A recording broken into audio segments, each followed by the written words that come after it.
Shrimati white શ્રીમાન વ્હાઇટને કહે છે, તમે એમ માનો છો કે હું મારા પુત્રથી ડરું છું? Mister White took out the monkey's paw and raise his hand. શ્રીમતી વ્હાઇટની જબરદસ્તીથી શ્રીમાન વ્હાઇટ છે એ વાંદરાના પંજામાં જે મંત્ર લખેલો છે એ પંજા પાસે વિષ માગે છે. આ વાંદરાનો પંજો એવો છે કે વ્યક્તિ પોતાની 3 વિષ માગી શકે, પણ જો વ્યક્તિને જરૂરત હોય તો જ વિષ માગી શકે. વ્યક્તિ તેની કસોટી કરી અને એની વિષ માગે તો તે વ્યક્તિનો નાશ થાય છે, એ વિષ પૂરી થતી નથી. શ્રીમાન વ્હાઇટે પોતે વિષ માગેલી, એને કાંઈ જરૂર હતી નહીં 200 પાઉન્ડની, એ બહુ ધનવાન વ્યક્તિ હતા, તો પણ તે આ પંજાની કસોટી કરવા માટે તેણે પોતાની વિષ રજૂ કરી. તેથી તેની ઈચ્છા પૂરી થતી નથી. 200 પાઉન્ડ તેના દીકરાનો ભોગ લીધો, દીકરાનું મૃત્યુ પામે છે અને દીકરાએ જેટલો વખત નોકરી કરેલી તેના બદલામાં તેને આ પ્રાપ્ત કરેલું.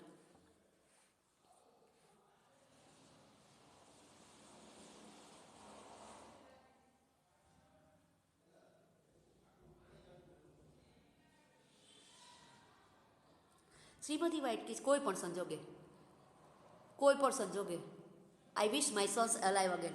કોઈ પણ સંજોગે તમે મારા દીકરાને જીવંત ફરીથી કરો. મારે મારો દીકરો ફરીથી જોઈએ છે.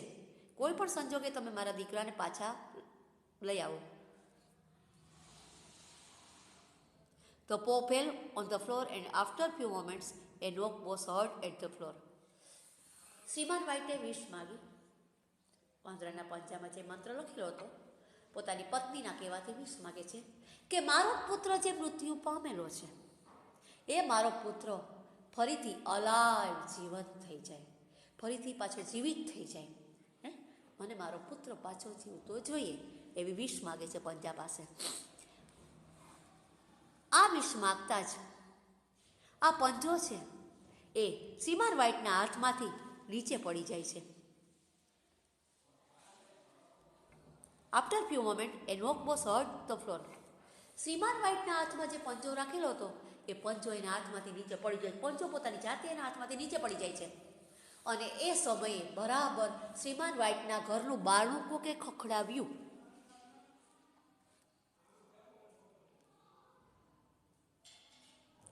Who could that be? કોણ હોઈ શકે ત્યાં? શ્રીમાન વ્હાઇટ અને શ્રીમતી વ્હાઇટ વિચારે છે કે આપણે બે જ છે. આવા રાત્રિના સમયમાં આપણું બારણું કોણ ખખડાવે છે? કોણ આવ્યું હશે? એમ કે છે કોણ હશે? Who could that be? કોણ હોઈ શકશે? ઇન્ક્વાયર્ડ મિસ્ટર વ્હાઇટ.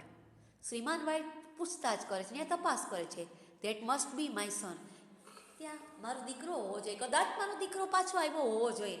તેઓ શ્રીમાન વ્હાઇટ એવું વિચારે છે કે આ બારણું ખખડાવવાનો વિચાર છે એ કદાચ મારા પુત્ર આવ્યો હશે, એનો મારો પુત્ર છે હર્બર્ટ છે, બારણું ખખડાવતો હશે. replied the that must be my son, replied the old lady. વૃદ્ધ સ્ત્રી શ્રીમતી વ્હાઇટ કહે છે કે મારો દીકરો જ હોવો જોઈએ, એમ કે છે મારો દીકરો જ હશે, એમ કે છે. Run towards the door. એ બારણા ખખડાવવાનો અવાજ આવતો હતો તેથી તે પોતે દોડતી બારણા તરફ જાય છે. શ્રીમતી વ્હાઇટ બારણા તરફ જાય છે બારણું ખોલવા માટે કે મારો દીકરો પાછો આવે છે, એને હું લેવા માટે જાઉં છું. મારા દીકરાએ જ બારણું ખખડાવ્યું હોવું જોઈએ. તેને પૂરતો વિશ્વાસ હતો કે મારા દીકરાએ આ બારણું ખખડાવ્યું હોવું જોઈએ. Don't let it in for God sake, cried mister White. શ્રીમાન વ્હાઇટ મોટેથી બૂમ પાડે છે રડતા અને કહે છે મહેરબાની કરીને તું બારણું ખોલજે માં. શ્રીમતી વ્હાઇટને કહે છે બારણું ખખડાવ્યું છે, હું એ ખોલવા માટે જઈશ. તું ન જાતી. હું અડધી રાતે કોઈ બારણું ખખડાવે છે એ ખોલવા માટે હું જઈશ. કારણ કે શ્રીમાન વ્હાઇટ જાણે છે કે શ્રીમતી વ્હાઇટને હર્બર્ટના મૃત્યુ બાદ ખૂબ જ શોક લાગેલો છે, ખૂબ જ આઘાત લાગેલો છે. તેથી તે શ્રીમતી વ્હાઇટને ના પાડે છે. બારણું ખોલવા તમે ન જાતા, હું જાઉં છું. શ્રીમાન વ્હાઇટ બારણું ખોલવા માટે જાય છે. Mister White shivering in fear. શ્રીમાન વ્હાઇટ છે એકદમ તેને ડર લાગે છે. શિવરિંગ ધ્રુજવું, ફિયર એટલે ડર લાગે છે કે આટલા અંધારામાં અડધી રાતે બારણું કોણ ખખડાવતું હશે. તેને ડર લાગે છે, એકદમ ભયભીત બની જાય છે, ધ્રુજવા માંડે. શિવરિંગ ધ્રુજે છે અને ભય લાગે છે અને એને એમ થાય છે અડધી રાત્રે એમ કે છે અંધારામાં આ બારણું ખખડાવવાનો અવાજ કોનો છે? You are afraid of your own son, let me go. શ્રીમતી વ્હાઇટ છે એ તેના પતિને પોતાને ખીજાય છે કે તમે મારો પુત્ર આવેલો છો, બારણું ખખડાવે છે, મારો હર્બર્ટ છે, તમે મારા પુત્રથી ડરો છો? હું મારા દીકરાને લેવા માટે જાઉં છું, તમને બીક લાગતી હોય તો ભલે, હું મારા દીકરાને લેવા જાઉં છું, લેટ મી ગો, મને જવા દો. I am coming, Herbert, I am coming. મોટે મોટેથી બૂમ પાડે છે, હર્બર્ટ હું આવું છું. તેને એમ જ છે કે બારણું મારા દીકરા હર્બર્ટે જ ખખડાવેલું છે. એટલે પોતે બારણા તરફ જઈને કહે છે, હર્બર્ટ હું આવી રહી છું, હર્બર્ટ હું આવી રહી છું. પોતે બારણા તરફ દોડે છે અને કહે છે કે હર્બર્ટ હું આવી રહી છું, હર્બર્ટ હું આવી રહી છું. Mister White search frantically for the monkey's paw. એમ કહે છે શ્રીમાન વ્હાઇટ એકદમ ચિંતિત, ફ્રેન્ટિકલી એકદમ દુઃખી થઈને, એકદમ ભયભીત બનીને, એકદમ ચિંતિત થઈને વાંદરોનો પંજો ચારે બાજુ શોધે છે કે ક્યાં પડી ગયો. Fearful or what was likely so happen. એમ કે છે શું બનાવ બન્યો? એ જે બનાવ બનેલો હતો, બારણા ખખડાવવાનો અવાજ આવેલો હતો અડધી રાત્રે અંધારામાં, ઠંડીની ઠંડીની રાત્રિ હતી. શ્રીમાન વ્હાઇટ છે એ બનાવથી ખૂબ ભયભીત બની જાય છે, એને ખૂબ ડર લાગે છે અને ચારે તરફ ચારે બાજુ એ પંજાને શોધે છે કે પંજો ક્યાં છે. એસી hurt the chain rattle back. તેણે એ પણ સાંભળ્યું, શ્રીમાન વ્હાઇટે એ પણ સાંભળ્યું કે બારણામાંથી કોઈ સાંકળ ખોલવાનો અવાજ સાંભળ્યો. એમ કે છે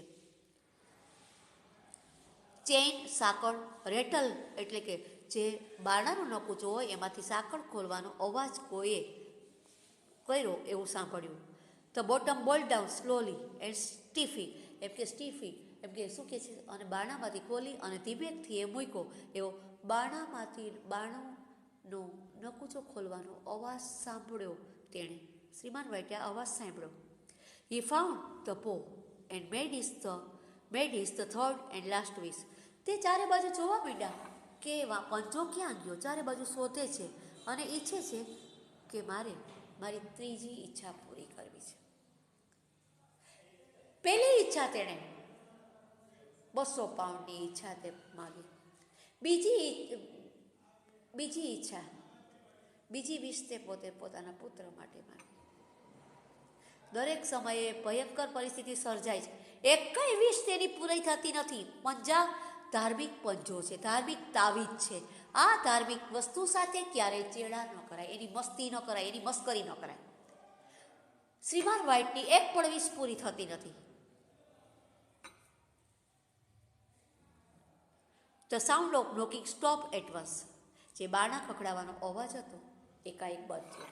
ત્રીજી ઈચ્છા, જ્યારે ત્રીજી વિશ શ્રીમાન વ્હાઇટ પેલા પંજા પાસે માગે છે, ત્યારે બારણા ખખડાવવાનો જે અવાજ, બારણું બંધ કરવાનો, બારણું ખોલવાનો જે અવાજ હતો તે એકાએક બંધ થાય છે. સડનલી એટલે એકાએક બંધ થઈ જાય છે. તો its echoes could be heard within the house. જો કે તેના બારણાના અવાજ છે, તેના પડઘા છે, એ ઘરમાં પડઘાના અવાજ આવી રહ્યા હતા. અડધી રાત્રે અંધારાના સમયમાં ખાલી અવાજ આવી રહ્યા હતા. Suddenly there were sound of crack and thunder. એકાએક સાઉન્ડ ઓફ ક્રેક, દિવાલોમાં તિરાડ પડવાના અવાજ આવે. ક્રેક એટલે તિરાડ, દિવાલોમાં તિરાડ પડવાના અવાજ આવે છે. એન્ડ થંડર એકદમ તોફાની ઝંઝાવત, પવન ફૂંકાવા માંડે છે. જ્યારે શ્રીમાન વ્હાઇટે ત્રીજી વિશ માગી પંજા પાસે, ત્યારે આવું તોફાન સર્જાય છે. એકદમ તોફાની પવન ફૂંકાવા માંડે છે, ભીતોમાં તિરાડ પડવાના અવાજ આવવા માંડે. ક્રેક મીન્સ તિરાડ. The house started collapsing. Collapsing મતલબ નીચે પડવું, જમીન ઉપર પડવું. ઘર છે એ નીચે પડવાનું, છત છે એ નીચે પડવાના અવાજ આવવા માંડ્યા. આ પંજા સાથે શ્રીમાન વ્હાઇટે ચેડા કર્યા ત્યારે કેટલી ગંભીર પરિસ્થિતિ ઊભી થાય છે. એવા પાઠમાં આપણને લેખક કહે છે ક્યારેય કોઈ પણ ધાર્મિક વસ્તુ સાથે ક્યારેય એની મસ્કરી, એના ચેડા ન કરવા. The house started collapsing. Collapsing નીચે પડવા માંડે છે. મકાન છે એ નીચે, છત નીચે પડવા માંડે છે. ક્લેપ્સિંગ નીચે પડવાનું શરૂ થઈ જાય છે. The roof walls and staircase started falling down. Roof છાપરું, દિવાલ, નિસરણીના પગથિયા એ બધું નીચે પડવા માંડે છે. તે રશ ટુવર્ડ્સ ધ ગ્રાઉન્ડ, તે બધું જમીન ઉપર એક પછી એક પડવા માંડે છે. એન્ડ સાઇન ઇન ડિસઅપોઇન્ટમેન્ટ, ચારે બાજુ નિરાશાની નિશાની દેખાય છે. ડિસઅપોઇન્ટમેન્ટ મીન્સ નિરાશા, સાઇન એટલે નિશાની, ડિસઅપોઇન્ટમેન્ટ નિરાશાની નિશાની સર્જાય છે ચારે તરફ. સાઇન નિશાની, ડિસઅપોઇન્ટમેન્ટ નિરાશાની. મકાનની ભીતોમાં તિરાડ પડવાનો અવાજ આવે છે. તોફાની પવન ફૂંકાય છે. છત પડવા માંડે છે નીચે. સીડીના પગથિયા નીચે પડવા માંડે છે. એકાએક ભયંકર વાતાવરણ સર્જાઈ જાય છે અને ભયંકર નિરાશા ચારે બાજુ ઘરના વાતાવરણમાં, ઘરની આજુબાજુના વાતાવરણમાં સર્જાય છે. ડિસઅપોઇન્ટમેન્ટ મીન્સ નિરાશા. આ સમયે નિરાશાની નિશાની દેખાય છે ચારે બાજુ. નિરાશા, હતાશા. ડિસઅપોઇન્ટમેન્ટ મતલબ નિરાશા, હતાશા સર્જાય છે. And then ran towards main gate of the villa. અને શ્રીમાન વ્હાઇટ છે એ તે પોતાના રૂમ હતો, બેઠક રૂમ હતો તે પોતાનો, ત્યાં દોડતા તે તરફ જતા રહ્યા છે એમ કે છે. તેના દરવાજા પાસે જતા રહીએ છે. આઉટસાઇડ બહારની તરફ the street lamp was spreading its light over a calm and empty road. બહારની તરફ શેરીના ભાગમાં, શેરીમાં એમ કે છે, શેરીમાં જે લાઇટ છે એમ કે છે એ પ્રકાશ આપી રહી છે. પ્રકાશ ચારે બાજુ તેનો ફેલાય છે એમ કે શેરીમાં જે લાઇટ છે તેનો પ્રકાશ આખી શેરીમાં ફેલાઈ રહ્યો છે અને આખી શેરીમાં એકદમ કામ મતલબ શાંતિ છવાઈ ગયેલી છે. ધ સ્પેલ ઓફ મંકી પો હેડ વર્ક. વાંદરાના પંજામાં જે મંત્ર લખેલો હતો તે કામ કરી જાય છે. તમે ખોટી વીસ માગી અને પંજાની મસ્કરી કરો તો તમે હંમેશા તમારા જીવનમાં વિનાશ સર્જાય છે. એટલે ક્યારેય પણ ધાર્મિક કાર્યનું, ધાર્મિક વસ્તુનું ક્યારે મસ્કરી ન કરાય, એના ચેડા કરાય. આ 7મો પાઠ અહીંયા પૂરો થાય છે. હવે આવતા વિડીયોમાં આપણે આગળનો પાઠ જોઈશું.